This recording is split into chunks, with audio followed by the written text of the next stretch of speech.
Hello guys, lovebird পাখি এত সুন্দর ডিম বাচ্চা করে। যদি আপনি পুরো ভিডিওটি দেখেন তাহলে আপনারও পাখি পালতে মন চাইবে।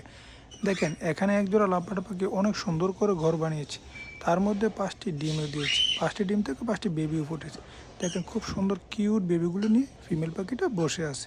দেখেন, আসলে লাভবার্ড পাখি পালা একেবারে ইজি। আপনি তাদেরকে একটি 18x24 খাঁচা দিতে হবে, একটি বক্স বাইরে থেকে লাগাতে হবে, তাদের কিছু খাবার দিতে হবে। এ নিয়েও আমার চ্যানেলে ভিডিও আছে, আপনারা দেখতে পারেন।